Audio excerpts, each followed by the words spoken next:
Hello, everyone, and welcome to episode 41 of the Nurtured by Nature podcast.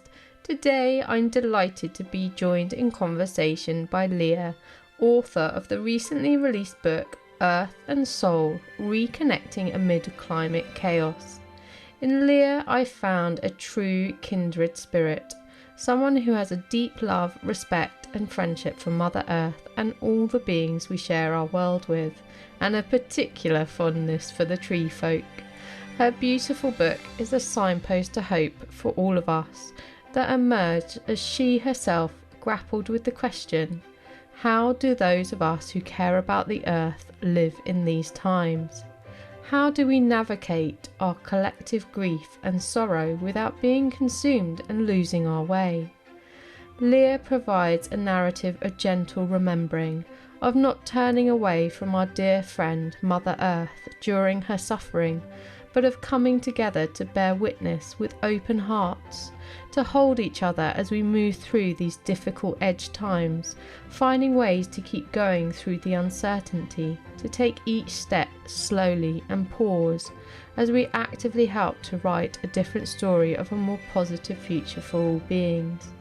We explore ways to hold the grief during these times of unravelling, from seeking company to remembering to embrace awe and wonder, through practices like the Celtic five-stringed harp and the mindset of the pilgrim in communion with the land, remembering the lost art of softness that reminds us we don't always have to make things happen, but can allow things to reveal themselves when they want to be seen.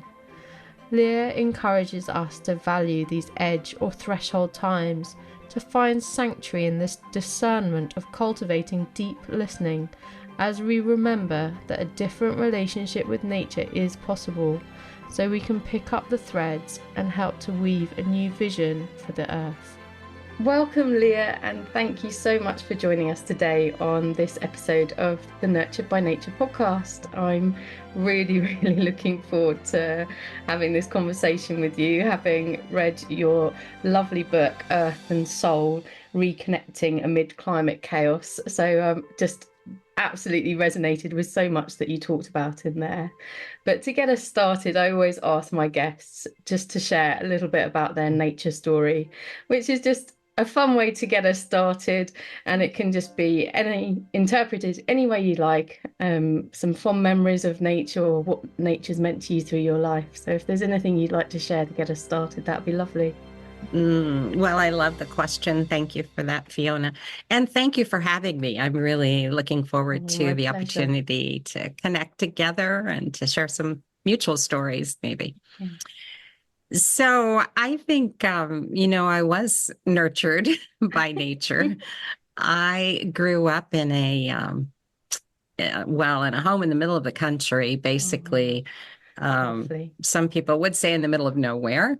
It was actually in the middle of Kansas, which is in the middle of the United States. And so think prairie and farmland and wheat fields and not a lot of trees, a lot of open space. Yeah. Neighbors were fairly far away, and I was the oldest. My brother didn't come along for another 4.5 years. Oh, wow. Okay. So you had quite a lot of time on your own. I did. I had a lot of time to myself, so it was sort of me and the dog and the chickens and wandering around outside and, 2 hot nights to stay inside, lying on the picnic table, watching the stars, which of course you can imagine there was not a lot of light pollution where I was growing up. So, I wouldn't paint it as idyllic in the sense that, my parents were working hard and taking care of a lot.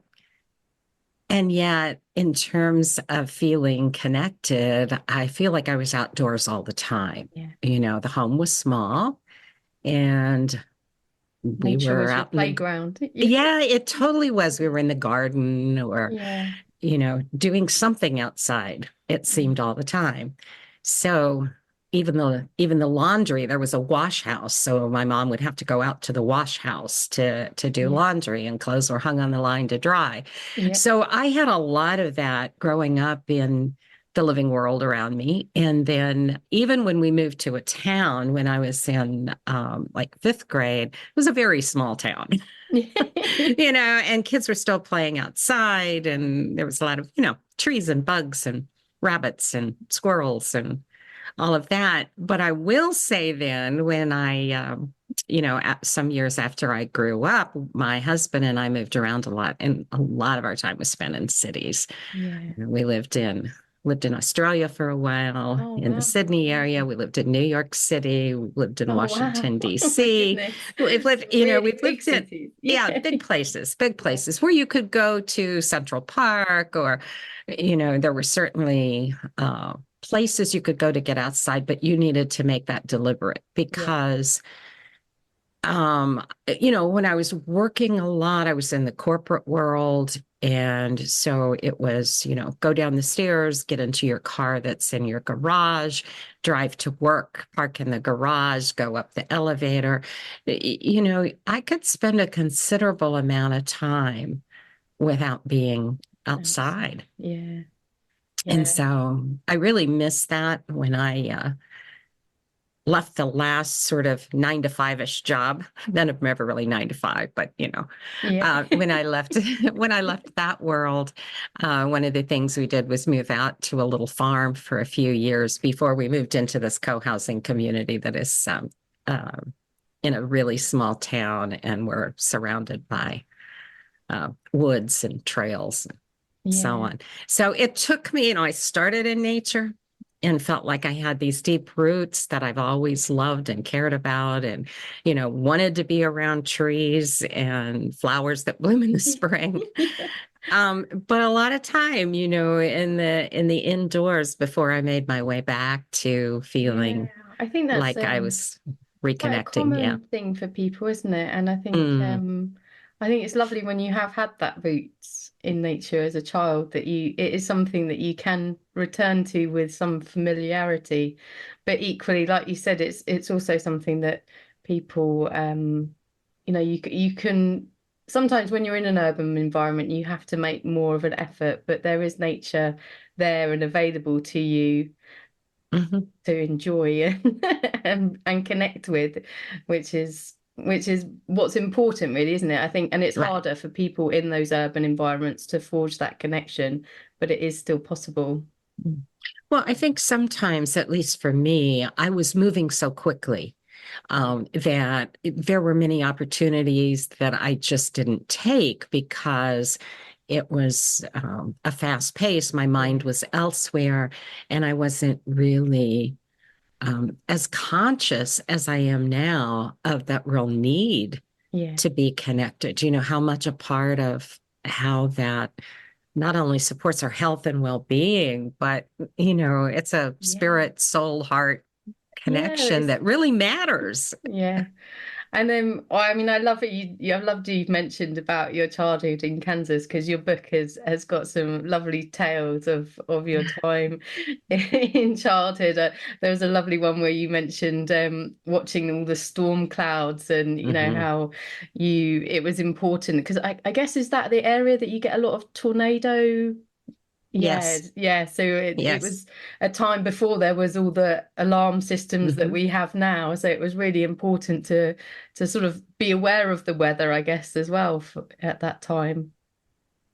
Yes, I think, I noticed that when we moved out to the farm too, it occurred to me that when people spoke about weather, because it seems like a very common topic, we're always Especially saying, we're oh, English, yeah. We love to talk about the oh, well, weather. we do too. It's really hot today, isn't it? It's almost like what we'd call an icebreaker, right? You Yeah, don't know what to say to somebody. So yeah, even you're passing them on the street, just to be cordial, you say, oh, yeah, what a beautiful day, isn't yeah, it? Or yeah, whatever. Um, but when we moved out to the farm and people would talk about the weather, I thought, wow, this is livelihood. yeah, If you're farming, for instance, or if you're dependent on the garden that yeah, you're yeah, growing, it matters You're more woven with because it, aren't you? absolutely, Yeah, absolutely, it's part yeah, of your livelihood. And yeah, of course, I think back to my childhood watching, watching the storm clouds. That was a life, you know, issue. You had to yeah, pay attention to what yeah, was happening around you because you were not going to be dependent on somebody else giving a special warning for your little house out in the middle of the prairie. yeah, yeah. you know, Well, and equally like the time to react to it as well if you're in a right. quite an isolated place. But yeah, I think it's I mean your book is amazing and I think there's so many themes that you cover in it. But obviously the title itself is reconnecting and that's something that I often talk about with a lot of my guests is really this and it is reconnecting rather than connecting that there's the subtlety of that isn't there of it's a sort of remembering of connections that are held in our Yeah. DNA almost, and they're there and Mhm. available to all of us, but we have made ourselves busy, I suppose, like you you mentioned in the city, and it's a struggle, and not necessarily natural for a lot of people to forge those connections. Mhm. I think that's right. And I think the way you said it is so important because in many ways it's impossible. Well, in every way, it's impossible not to be connected.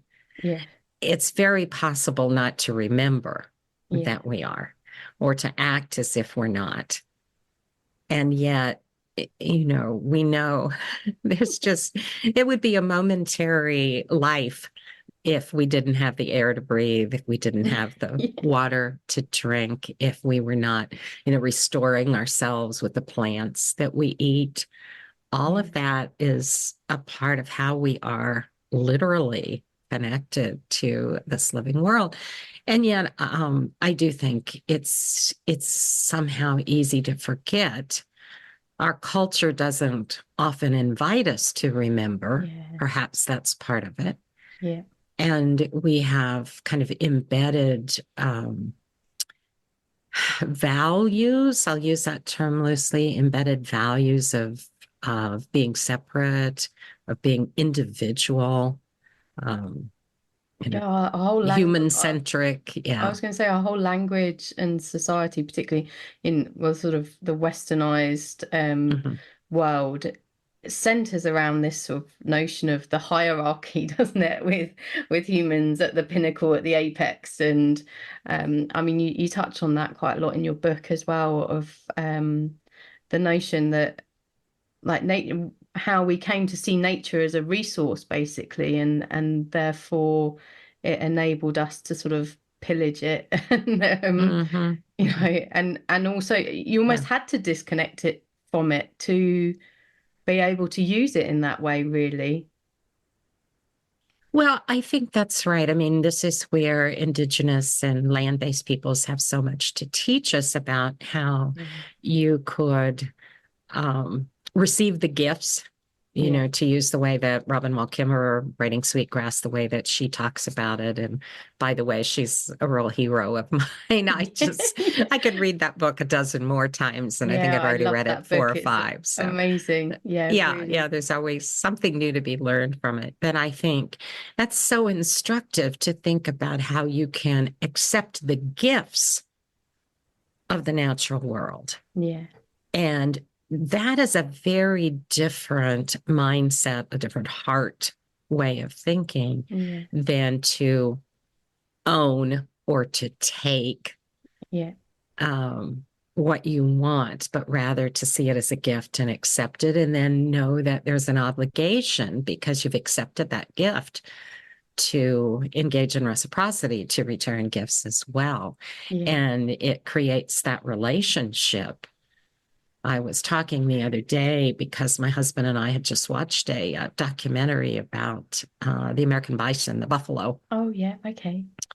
and how in before the white settlers came, certainly the tribes were hunting buffalo, and the nations were embedding buffalo in virtually every aspect of their life. They were wrapping themselves in it for warmth. That was part of their Yeah. shelter. It was food. It was ceremony. And yet, that created such a deep relationship that was so incredibly different than they're there, we will kill them, Yeah. and because apparently the tongues were considered valuable food and the rest of the corpse would Oh, just it's just be discard. left. Yeah. Yeah.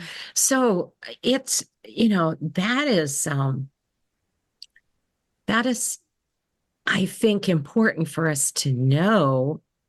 And it's something we can listen to and change and address. This whole story that we've created about how the world is and how separate it is from us is simply a story. Yeah. Yeah. And Yeah. once you realize you're living in a story, you do have choices to change the story. Yeah. I'm not saying that's easy. Yeah. It's not at all. And you're surrounded by other people who are living in that story. So Yeah. sometimes it can be quite off-putting to Yeah. friends and family that you want to be in a different story. Yeah. But to know it's possible, right? Yeah. Yeah, I think that's really key, isn't it? I had a lovely guest who does a lot of poetry a few weeks ago, and she said to remind us that the story is still being written, the ending is not Mhm. determined, and therefore, we can still write the story and it can unfold in the manner we want to envision. And Yeah. I think that's a really empowering thought for people because I mean, so a lot of the initial bit of your book focuses on sort of witnessing, I guess, the feelings that a lot of people who care about the environment have at this time, don't they? These Mhm. overwhelming sense of grief and despair. I mean, in one chapter, I know you talk particularly about like the Congo and a news headline that just literally like left you speechless. And I mean, that's part of why I started my podcast was just to give a space for people who had these feelings, but just to find a way to remind them that actually that's not the end of the story. That's just the bit we're in now. Mhm.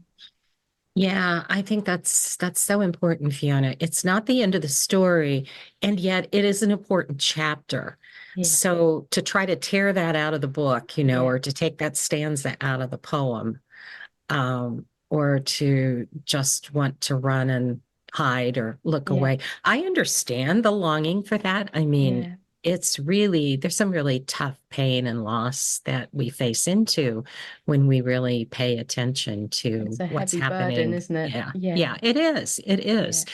And yet, I just think if we had a dear friend who was suffering, we would not call it any kind of friendship if we just ran away and yeah, locked the doors and ignored that person was facing a significant health crisis. It is because of the friendship that we sit with that person, we bear witness, we ask how we can help, even if we can't solve everything. We yeah, try to be there. And I'm not at all suggesting that's easy. I am suggesting it's important.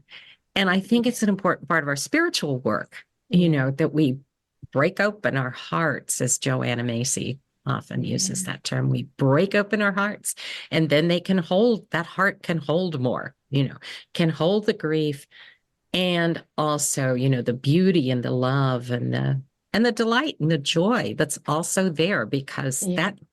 has not gone away, you I know. think that's the thing, isn't it? It's finding that balance between acknowledging it because it is important. It's not about, having the rose-tinted glasses and pretending it isn't happening. It's, having an awareness of it, but with not being consumed by it, I think is Mhm, is, mhm, to the point that you're lost, I guess, really, isn't it? It's mhm, like, mhm. if you really end up sort of completely consumed and lost in it, Yeah. it's finding that balance, isn't it? And it is very hard. And I think that's why it's so important that there are amazing people in the world like yourself who are writing books like this that can give people a little bit of a signpost to hope, I think is really a lovely Mhm. way to describe what you do and what you offer. Well, thank you. I wrote the book because I was in this question of how will we live in these times, Yeah. you know, and I did not want to deny the horrific impacts of climate chaos and of biodiversity and ecosystem loss. And I did not want us to pull out the word sustainability and use it to mean if we put solar panels on our houses, we can keep living exactly like we Yeah. live. Yeah. Now I've got solar panels, so please, that's not saying I don't think we should do that. I do think we should do that. I simply think, and, Yeah. that is not, we can't have the glaciers that we've lost, the species that have gone extinct. In the US, we've lost half the songbirds in the last 50 years. You know, those are losses and we have to notice that. But then the problem becomes, oh, we're noticing that. And if we don't have an and, to explore that, if we don't have well, Yeah. let me say, I think we need several things. We need several things to be able to hold that kind of grief. We need company on that journey. Yeah, definitely. Definitely. So I'm appreciative of what you're doing because I think that's one way we create an acknowledgement and a relationship with others who are doing this work and who care. And we can, buoy each other's spirits and tell each other stories and hold hands when we Yeah. need it and give ourselves permission when we need to step away from it for a while, and do some healing. Yeah. So Yeah. that's one. And our companions on this journey don't only have to be human. The living world Absolutely. is Yeah, doing absolutely. this work Yeah. and has an incredible amount of wisdom and, and experience over, the extremely long period of time that this earth has been here. So we can think of the earth as a colleague, as a friend, as someone who's aligning with us to do this work and get support. And we can spend that time and, acknowledging the beauty and the awe and wonder. And I keep giving class assignments when I teach something about this book, like, okay, this week go find multiple doses of awe and wonder. Yeah. Oh, I love it. Yeah, I love that. I had a lovely guest quite early on in my podcast, and she talked about forest bathing, but she also talks about awe walks and basically Mm, going out into yeah. nature and finding like, moments of like awe and wonder. And I guess it sits really nicely with gratitude as well. And you just it's just an amazing practice. And I think you lead a lot of pilgrimages, or at least do you still lead them now? You used to lead a lot. Well, I've made a switch. A colleague of mine at the Center for Spirituality and Nature and I were doing some work together. And at her suggestion, we started doing what we call pilgrimages close to home. Oh, wow. Okay, that's nice. And so I'm kind of enamored of that now. Yeah. Doesn't take much fossil fuel to Yes. travel, I mean, Yeah. I've had some lovely experience. I've led, I think dozens of pilgrimages. And, it's also right there around us. So, I think that's really important, isn't it? Because sometimes, I mean, obviously, I've traveled a lot, and I grew up in the UK, and Africa held a huge fascination for me, and there is certainly awe and wonder further afield. But when I did return to the UK, I was very much aware of the fact that there is amazing things on my own doorstep that perhaps I'd overlooked in my desperation to to experience bigger and better and while watching David Attenborough as a child. And oh, I think yeah, yeah, I he'll, think he'll do it. yeah, and I think it is. I love that idea because I think that's something that everyone who's listening could, sort of embody, couldn't you? It's like, step outside your own door if you're in a city, find a nice local park, or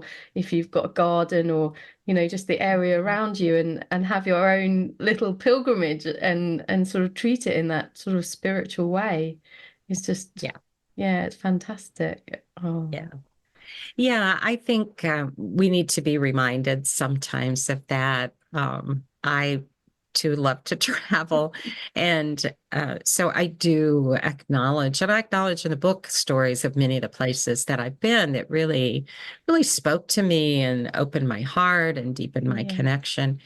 And that's not to say that that's not available um, everywhere. I mean, yeah, that heart of a pilgrim can go to a very small circle in your own backyard or your neighboring botanical garden or whatever, and just to sit and gaze and be present to what is can be pretty amazing. yeah. I think that's the thing, is it's giving yourself time as well to quiet that hectic, busy mind that we we have Mhm. we have to have, really, to live in our sort of modern society. Unfortunately, it does require us to be sort of at this sort of busyness all the time, doesn't it? There's a lot of demands on our attention, on our mind. Yes. Yeah. Um, you mentioned, I don't know if you'd share a little bit, but you mentioned a lovely Celtic practice that you used to encourage people to do when you did your pilgrimages to Iona. And Yeah. I'd love it if you could maybe share that, because I thought it was really just, yeah, a magical way to. Yeah. Yeah. Well, I have to say, a pilgrimage to, for those who don't know, the lovely Isle of Iona off the coast of Mull, off the coast of Scotland, the Iona itself just leads the whole pilgrimage. I mean, it's a gift if you're a leader. You have very little to do except help people figure out how to get there, and then kind of hold the space because the beauty and the ruggedness and Yeah, lots of edges, lots of thin places. And it's said that the ancient Celts used to go to the edges because that was the place that was thinnest, where you were closer to heaven and earth yeah. um, melding together. Oh, wow. So the practice that we would use is called tuning the five-stringed harp, and the five strings being the five senses. So one by one, we would, take a few deep breaths and sink in, and then we might say we want to tune our hearing. So you could sit and close your eyes and just really tune into that listening. You can do that for as long as you want to do Yeah. that. Because it's pretty amazing. And you don't even have to sort of filter out voices of people and, maybe the boats in the background or whatever you're hearing. Just let that be part of the landscape as well, and let that really, really carry you. And then you would gradually go into the next. And we would do that as a prelude to sitting in quiet and reflecting over maybe Yeah. a little reading or a poem or something like that, or just gazing into the water. Because as you know, it's such a small island, water's everywhere, every way you look. Yeah, I think So, there's there's two things I want to do there. The first thing I wanted you to talk about is this idea of gazing, because I love this notion, and I think it's something that perhaps people aren't familiar with, but it's a lovely way of just exploring the world around you in a very easy manner, I suppose, really. well, I often give the practice when I'm leading retreats of taking a piece of string, maybe 6 feet long, and then just draping a circle somewhere and sitting with that for a half an hour. And I always invite people to gaze rather than to look. And what I'm trying to do, you mentioned softness, I'm trying to suggest that we don't need to make something happen. Yeah. So if we're walking along in our busy mind, which has to do with this long list of things we must accomplish, then this becomes something else to accomplish. You know, I need to see something that I'm going to go back and report on. Yeah. You know, so then I try to make it happen. And in fact, what I'm inviting you to do is to not reach out in that way, but to let whatever wants to be seen come to you. Right. So that's a practice of just gazing, softening the focus and just being there, being centered. We're somatically, we're always often leaning into what needs to be done or backing up into the past, and we're not really right here right now. So this is a part of that being here. And of course, you can gaze close up and you can gaze in the distance, and you can trade back and forth between both of those sometimes to remind yourself.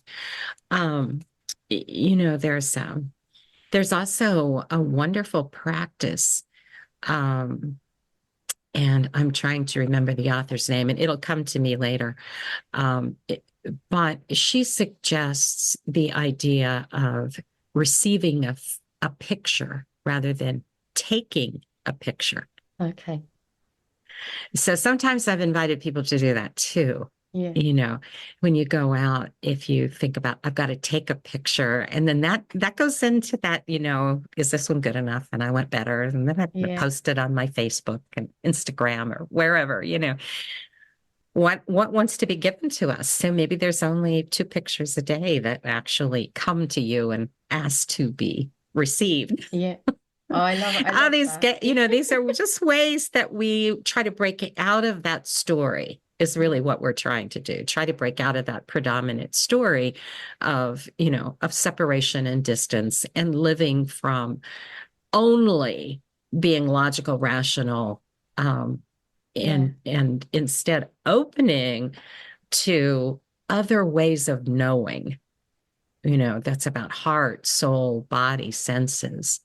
The other ways of knowing that are ways in which it makes it easier to connect more deeply with the world around us, because most of the world is not speaking to us in English.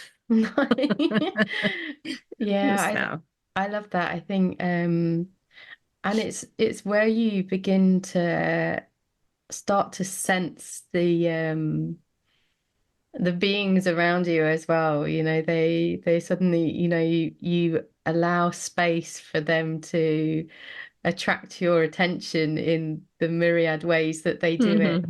You suddenly notice the flower maybe shining a little brighter, or there's one tree that's moving in a breeze that doesn't exist. And I mean, that's something else I love about your work and the things that you do. I mean, you're very you're very interested in trees, and you talk extensively on their amazing beings, aren't they? They're incredible. They are. And their amazing relationships that they have between each other and the world around them. And we could probably have a whole episode. Let's do, sharing our mutual love of our tree friends. That's right.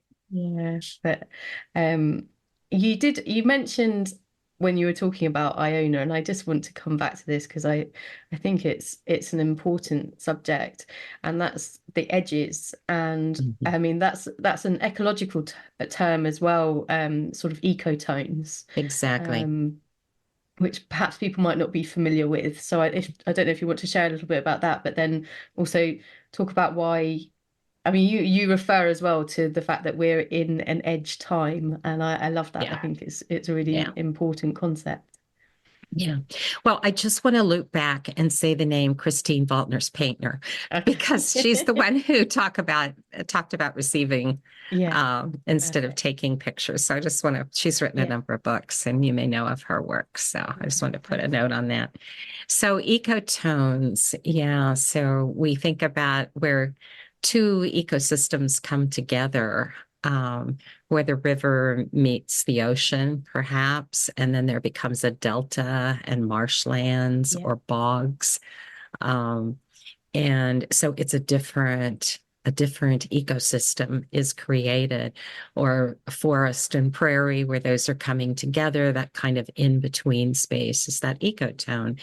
And an ecotone presents real possibilities. It can be difficult for forest creatures to move to prairie and vice versa. Those ecotone, those in-between places have a lot of potential there. They also sometimes are places that we seem to value less, particularly thinking about bogs and marshes, or even sometimes peat land, or whatever. The boggy places have not really captured our hearts the way that forest and grasslands have, although grasslands even sometimes not so much either. So those are places of great thriving for creatures, great creativity, great possibility, and not easy places either. Yeah. So that both the andness, I think, is also what I talk about. We talk about edges, right? Yeah. So if you're going to the edge, you're going to the cliffs. So I had a particular story in mind when I started talking about edges. And I was thinking that when we are out in the living world, my husband and our two kids, who are adults now, always want to walk to the edge. If there is a cliff, they walk as close as they can to the edge. And I am in the background going, could you back away? Could you back away? We had a wonderful trip some years ago, maybe 10 or so, to the Isles, Harris and Lewis, in the Outer Hebrides. And I so remember, here is this incredible, rugged, beautiful cliffside. And of course, my husband is perched as closely as he can to the edge of that. And I am trying as best I can to back away. The land is beautiful. I mean, there are all these wildflowers that are growing along this edge. And down below, a long way below, are these enormous boulders, these rocks. The waves are crashing in. And you can see, too, where part of the cliffside has been hollowed out by the waves and the wind and the weather. And so the wondering is, will that hold? Yeah. Can it hold? Obviously, part of it hasn't, because you can see down below that some of that cliff has already fallen, and some, of course, has already been swept out to sea. That just created in my mind such a metaphor for where we are. I feel that we're walking along an edge, and some of it has crumbled. We have lost much already, and other parts of it will. We may not know when, we may not know exactly how. And yet there's so much beauty, right, along this edge. So my sense was, well, this is the question. How do we live with this incredible beauty, with this loss? What is our possibility of, holding hands and helping somebody step back from the edge? Yeah. What is our possibility in,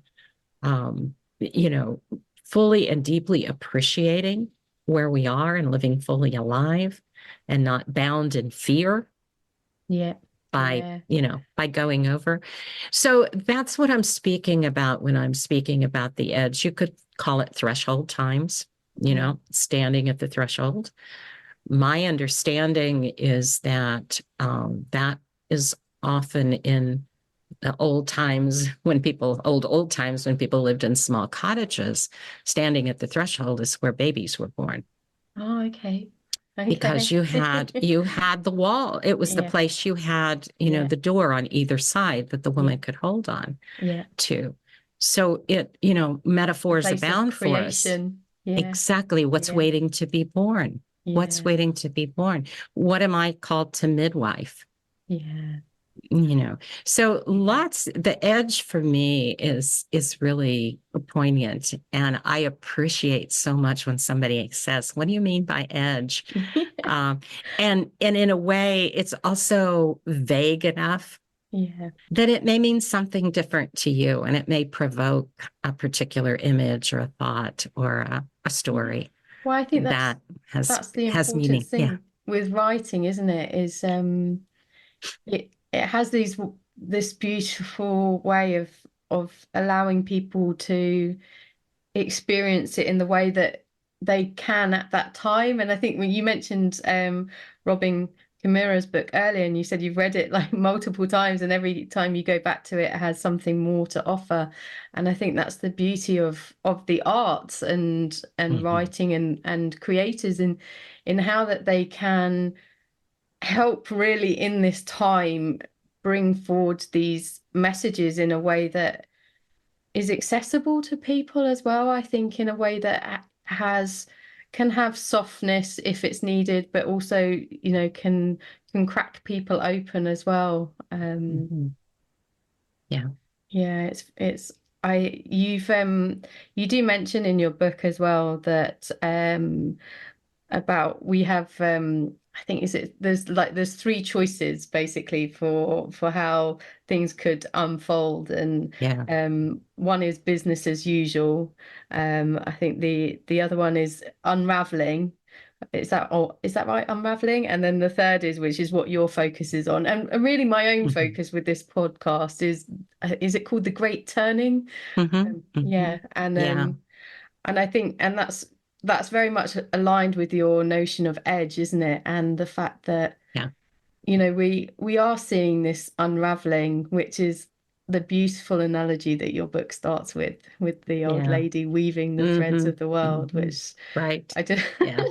I'd never heard before I read your book, and I just loved it. Yeah, like it actually just it sort of gave me goosebumps, and I had to sit with with just that sort of idea for just a few days, because it was just so poignant for our time. I think the fact that I think a lot of what we're fearing, which is also the uneasiness that we're having, is we can't see what's coming. Like we can't see Mhm. the tapestry that's going to develop, and and that's frightening, isn't it, for a lot of us. Yeah.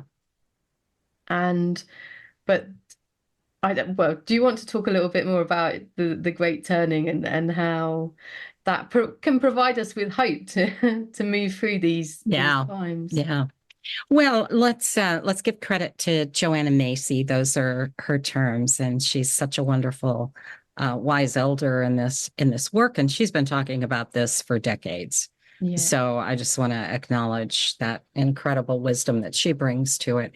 And she talks about this idea of the business as usual that we long to be in, right? yeah, You know, and some of the things we've already talked about, the idea of separation, maybe think of patriarchy, yeah, you might think of colonialism.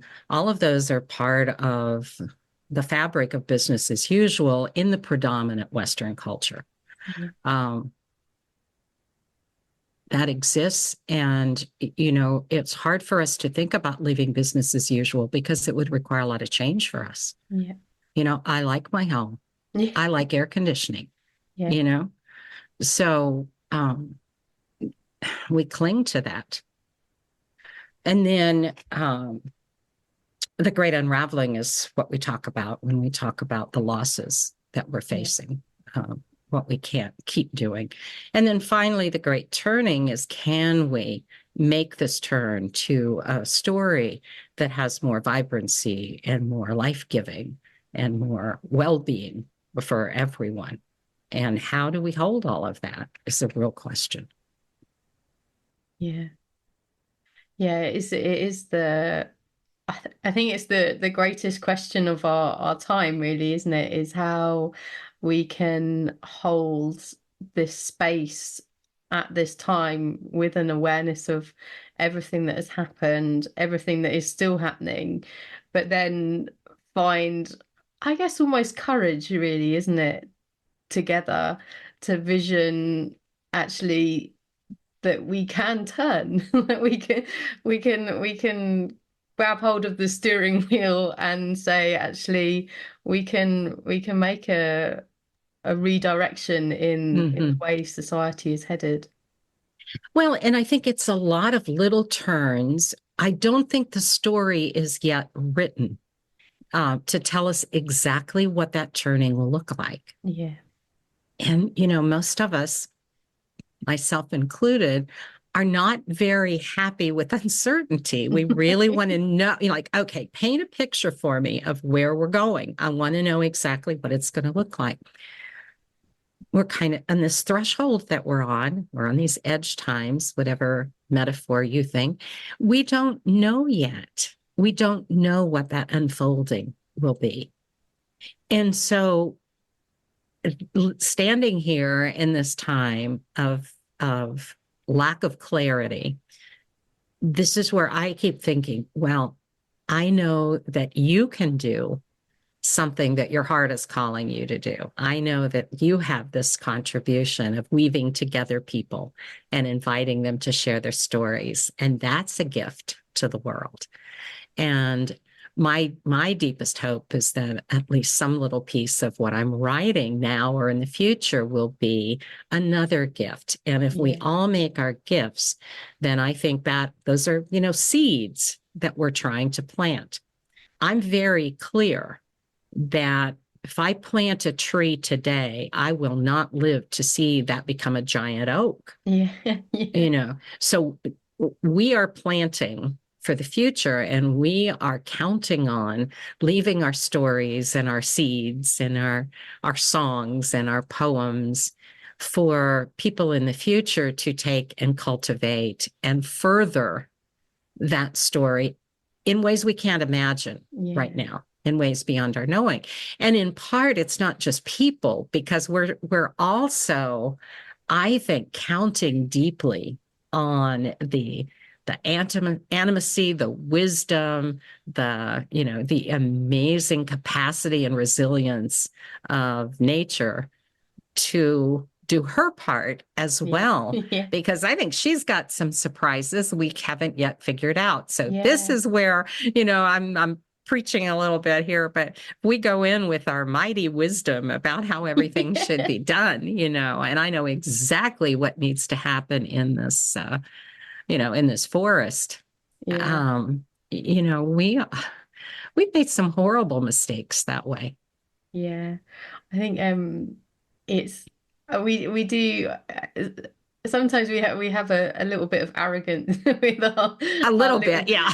our little bit of knowledge, don't we? We come in and we go, we know best, and Yeah, nature yeah. comes along and goes, no, you don't. And That's right. Yeah. I had a guest a while ago, and actually she had a lovely analogy of that exact thing with her garden. She was like, I came in and I planted everything, and she said over time it's moved to where it wanted to be rather than where I put it. And Right. Right. and Right. I think that's the thing is that it's this realizing it's a partnership as well, isn't it? And again, it's a subtlety of being aware of that mindset that is so ingrained in our Western culture that we are superior to nature, that therefore like we have to go in and fix it as well. Like it's that's still a pervading example of that mindset of rather than being in communion with nature, we're still dictating. We're just trying to dictate for good rather than bad, Hmm. but we're still Yeah. holding that same role. And it's finding the way to actually remember a different relationship, and a relationship where we are in communion, in collaboration, rather than we know what's best.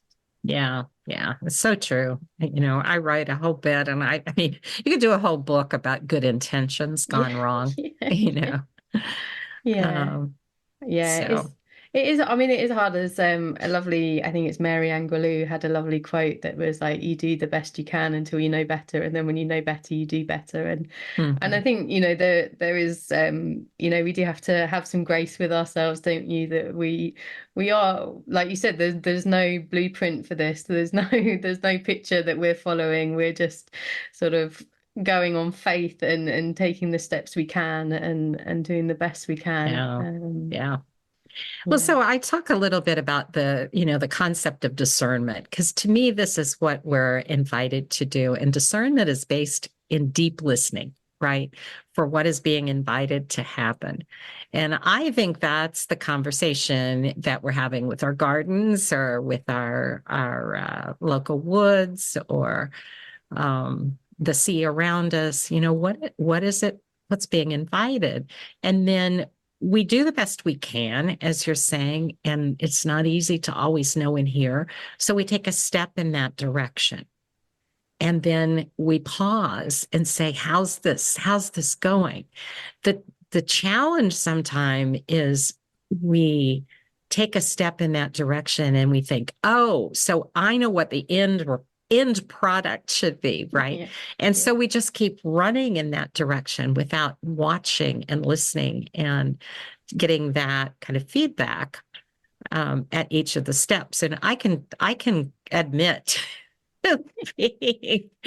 being, so eager to, I don't know if this is a term you ever use, but back when I was taking driver's education to learn to drive a car as a teenager, they had a term called over driving your headlights, Okay.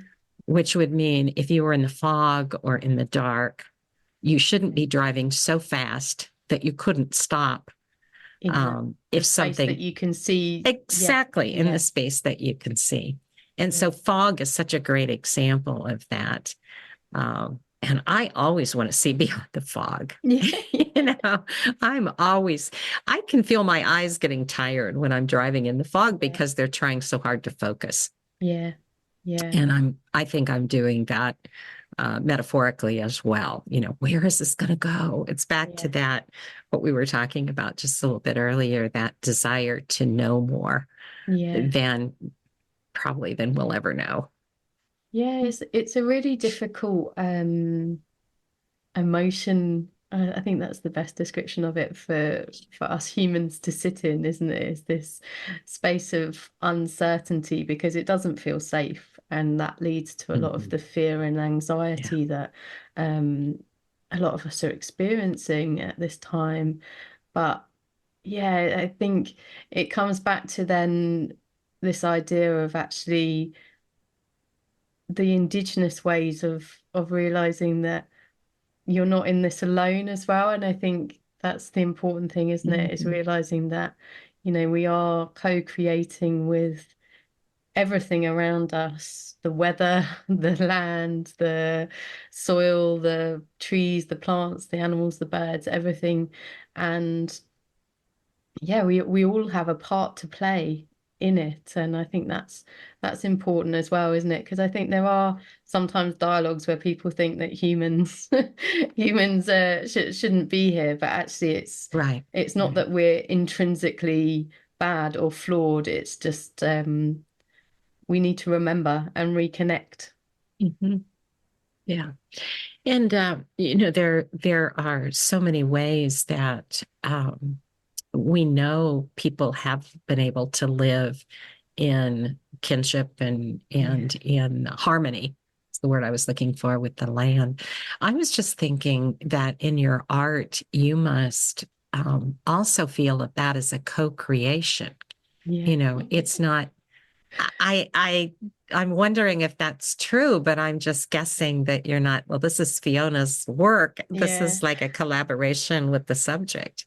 Yeah, it definitely is. I think initially with my photography it was like before digital times, and so there wasn't quite as much easy editing. Obviously you could do things in the darkroom and Mhm. things, but yeah, very much aware of I think I my approach to photography was almost a bearing witness to the beauty of nature and Mother Earth around us, and just trying to somehow in my sort of stumbling manner try and capture some of the awe and amazement that I felt around nature, to be able to share it with others, because I think something for me is that's really important is that when people feel connected to something and they love it and they cherish it, then they're going to protect it, and they want to see it thrive, don't you? And I Mhm. think that's really a key thing for our times, isn't it? Is also the other side of this,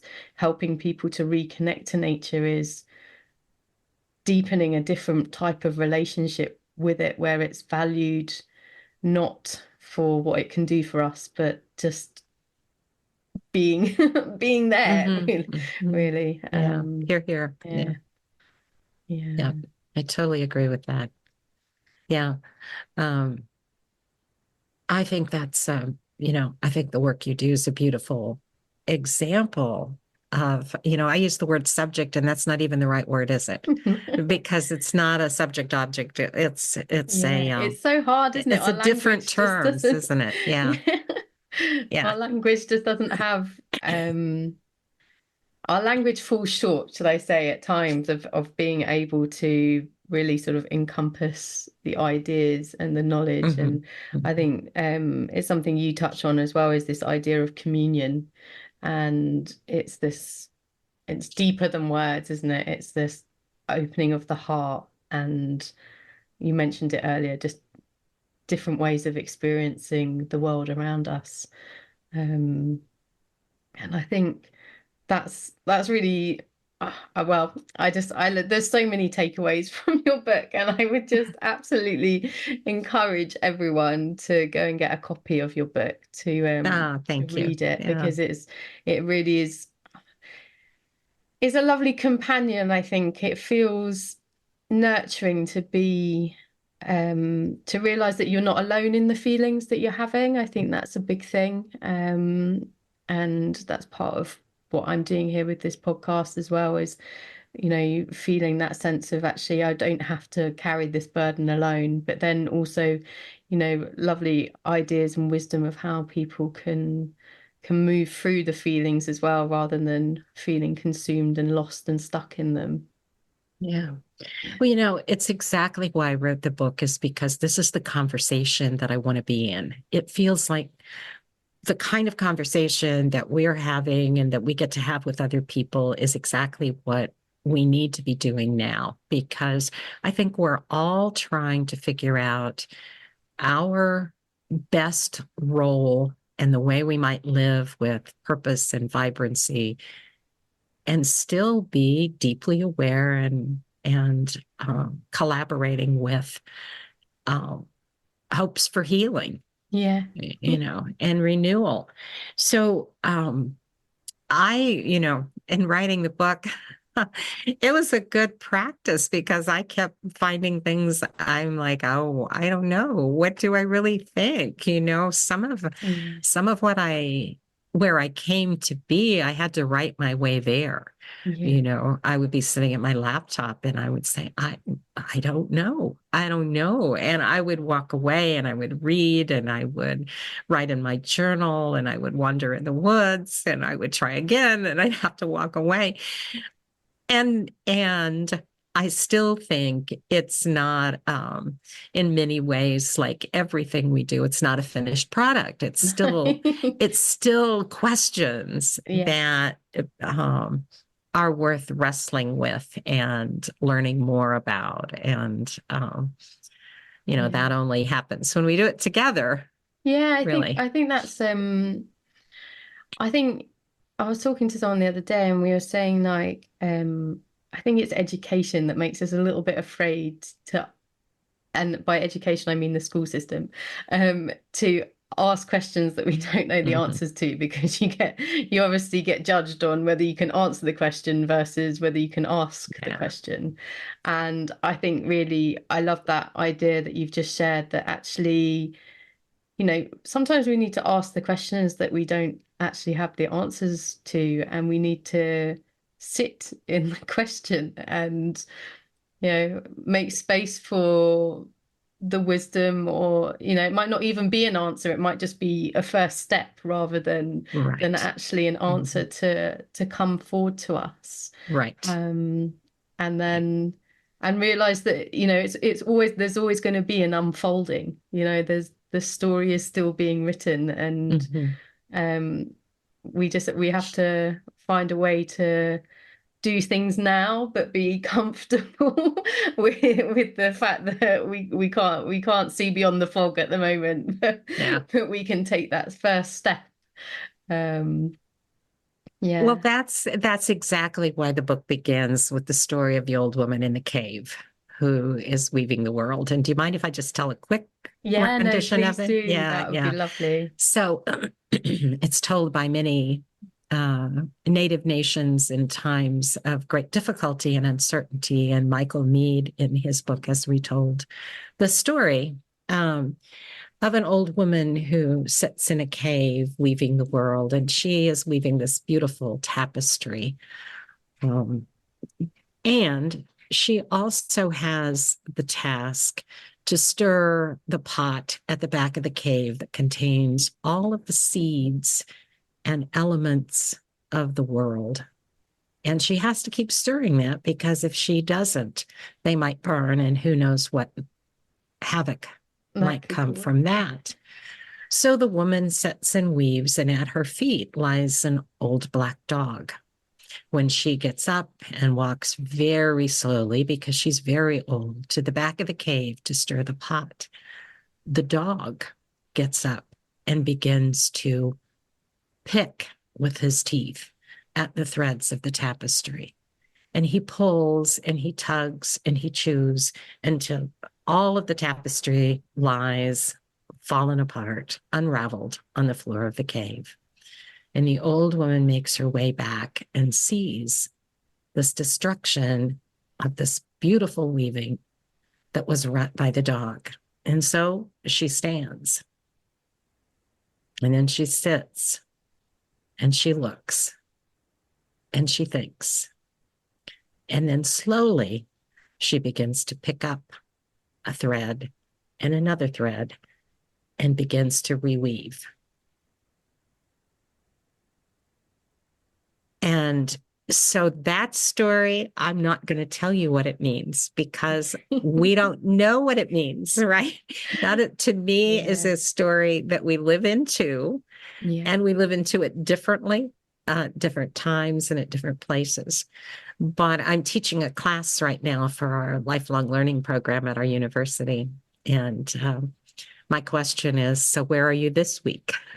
Where are you this week in the Yeah. story of the old woman and the black dog? Yeah. Right. Yeah. Um, because one more example, one more story of what's going on in the world that we're living in, and why knowing exactly what will happen is, I think, going to be beyond us, Yeah. as maybe it always has been and Yeah. always will be.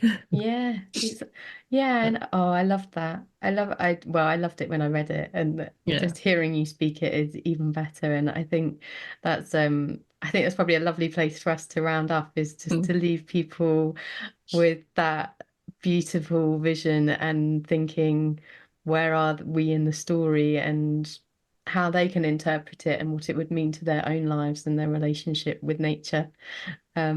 But yeah, thank you so much. It's been absolutely lovely, and I know that you're going to have another book coming out soon, which I'm rather excited about because it's about trees. Yeah. Yeah, yeah, that's So, right. That's yeah. right. Yeah. So My colleague Beth Norcross and I, Beth founded the Center for Spirituality and Nature, and she and I have been teaching a class on this topic for a number of years now. And we are writing on the spiritual wisdom of trees, which will be published by Broadleaf Books and be out in April of 25. wow, So yes, we're in the throes of trying to finish up the yeah. chapters we're on in that. So. Yeah. Yeah, so there's lots of lots of things for people to look forward to from you. So I would highly encourage them to not just obviously read your book, but to have a look at the links that we're going to share below, so that they can follow what you're up to and the amazing things you do. You've got numerous things that you're involved with that they can find out more and share with you and enjoy the comfort of community and being seen and witnessed by someone who's here experiencing this journey with us as well. So thank you so much. It's been really lovely and just a privilege to talk to you, and I hope to get another opportunity, I'm sure. Oh, that would be great. Thank you so much, Fiona. Thank you for the work you're doing and for your graciousness and co-creation with the many people and the living beings in this world, and vow of gratitude for all you do. Thank you so much. Yeah. Thank you so much for listening to the Nurtured by Nature podcast. I truly hope this conversation has brought some hope and inspiration into your life. I would love to have these messages ripple out across the world. So if you can, please share this episode with your friends, leave a review on your favourite podcast player, and make sure you subscribe so you don't miss the next episode. I would love to hear from you, so please feel free to connect with me on the links provided in the podcast description. But most importantly, thank you so much for being a part of this journey with me. But don't forget to simply get out there and enjoy the natural world.